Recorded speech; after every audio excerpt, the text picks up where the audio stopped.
সাথে সম্পর্ক নাই, কোরআনুল কারীমের হুকুমটা গ্রহণ করে না, রাসূলুল্লাহ সাল্লাল্লাহু আলাইহি সাল্লামের তরিকা গ্রহণ করে না, নিশ্চিত সে কোনো সঠিক পথ, সুপথ, আলোকিত রাস্তা খোদার কসম তার মিলবে না।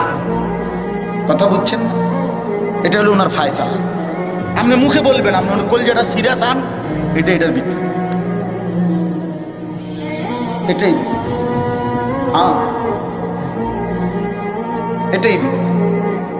30 বছর প্রয়োজনে লাগাতার আমি দাড়ি কাটবো, কাটতেই থাকবো আমি। যতবার নবী সাল্লাল্লাহু আলাইহি ওয়াসাল্লাম তিনি যদি প্রতিবারও কেঁদে ওঠে, তিনি যদি প্রতিবারও কাঁইপা ওঠে যে হায় উম্মত কল্যাণটা কি, তারপরও আমার কোনো পরোয়া নাই, কারণ আমার তো সিদ্ধান্ত আমি বিরোধিতা করব মুহাম্মদের। তাতে আমি দাড়ি কাইটাই যাব, সাফ কথা বলে।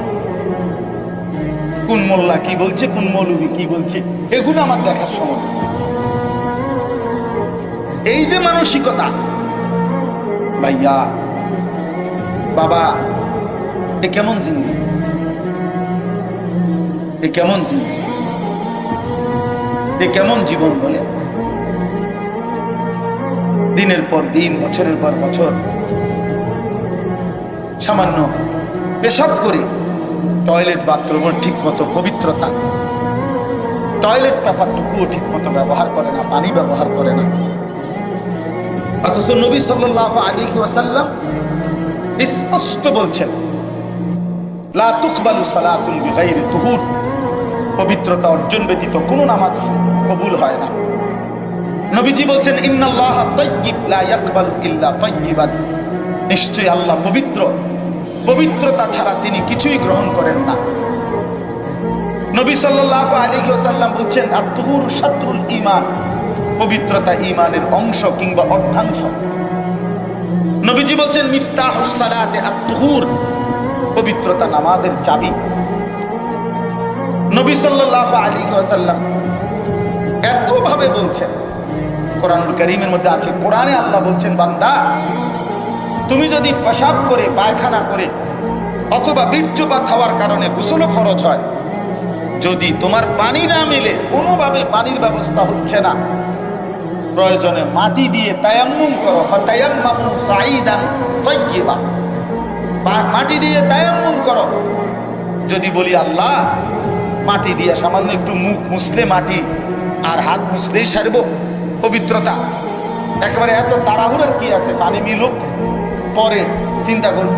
আল্লাহ তাআলা কোরআনে বলছে, বান্দা প্রয়োজনে মাটি দিয়ে হলেও পবিত্রতা অর্জন করো। কেন জানো? আমি আল্লাহ সারাক্ষণ আমার বান্দাকে পবিত্রই দেখতে চাই। ওয়ালাকিন ইউরিদু লিইউতাহহিরাকুম, আমি আল্লাহ চাই তোমাদেরকে পবিত্র দেখতে, পবিত্র দেখতে।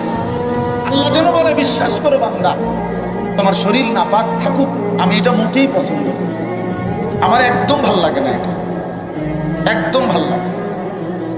তুমি পেশাব করে পানি নিবা না, টয়লেট পেপার ব্যবহার করবা না, তুমি এরকম অপদার্থ, এরকম ফালতু, এটা তো আমি কোন মুসলমানের জন্য আমি আল্লাহ এটা পছন্দই করি। যে আমার বান্দা, আমার মুমিন, আমার ইমানদার বান্দা, হয় এরকম ফালতু হবে কেন, হয় এত বাজে হবে কেন, এরকম হবে কেন?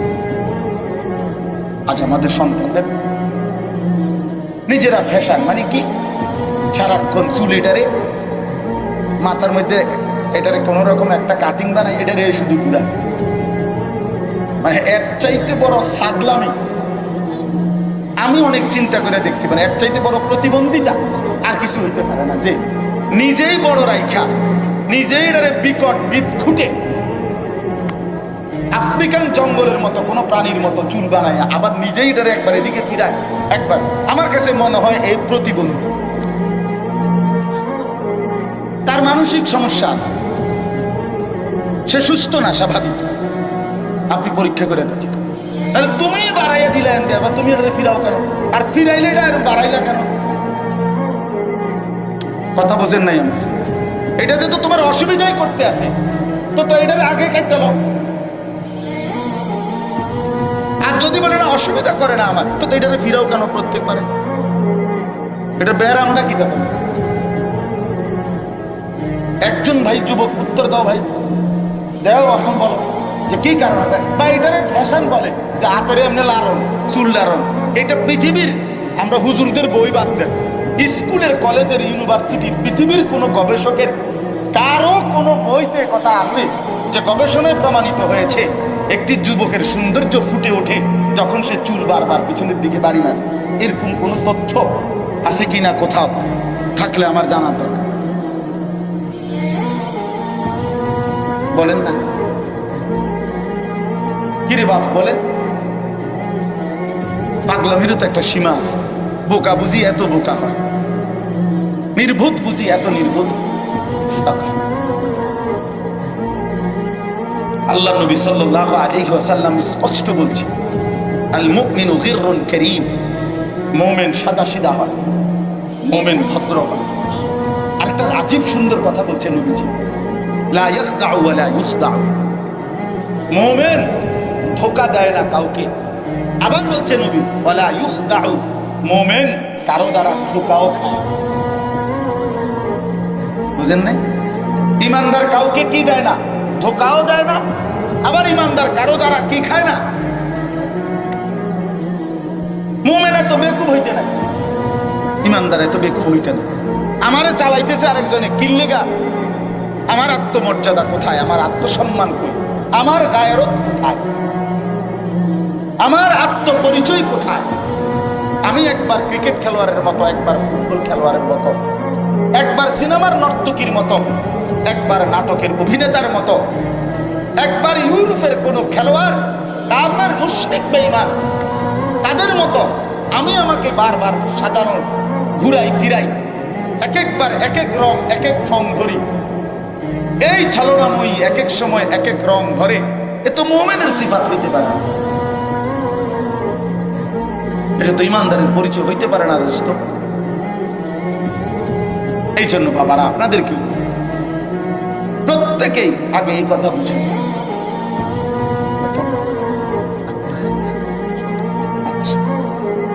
এটা দয়া করে বুঝেন আগে। আমি এই জন্য বলছি, আগে দিল থেকে আমার কথাটা যারাই শুনতেছেন মনোযোগ দিয়ে শুনে। কয়জন শুনেন আমার এই নিয়ে কোনো টেনশন নেই, কয়জন পাত্তা না দিলেও আমার কোনো সমস্যা, আমি একজন শুনবো, কেউ না শুনলে আমারটা আমি কইয়া যাবো সব,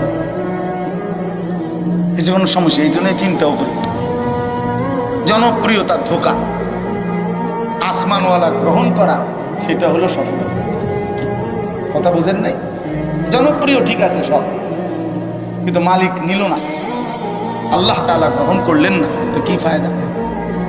কি ফায়দা? এই জন্য দয়া করে আমরা প্রত্যেকে ইনসাফের সাথে আগে এই কথাটা বুঝেন ভাইয়া। এখানে যে কয়জন বসছেন, বাবারা, চাচারা, বন্ধুরা, ছেলেরা, এ কথা দিল থেকে ভাইয়া বুঝো যে কোরআন এবং সুন্নাহ আমার জন্য, আপনার জন্য, হেদায়েতের জন্য। আল্লাহ কোরআনে বলছেন, যালিকা হুদাল্লাহ ইয়াহদি বিহি মান ইয়াশা। আল্লাহ নিজে বলছে, শোনো বান্দা, এই কোরআনই হচ্ছে আমি আল্লাহর পক্ষ থেকে হেদায়েত। ইয়াহদি বিহি, খোদার কসম আল্লাহ বলছে, আমি কেবল এই কোরআন দ্বারাই যাকে ইচ্ছে করি হেদায়েত দিয়ে থাকি, হেদায়েত দিয়ে থাকি। অতএব কোরআন এবং সুন্নাহর সাথে সম্পর্ক নাই, কোরআনুল কারীমের হুকুমটা গ্রহণ করে না, রাসূলুল্লাহ সাল্লাল্লাহু আলাইহি সাল্লামের তরিকা গ্রহণ করে না, নিশ্চিত সে কোন সঠিক পথ, সুপথ, আলোকিত রাস্তা খোদার কসম তার মিলবে না।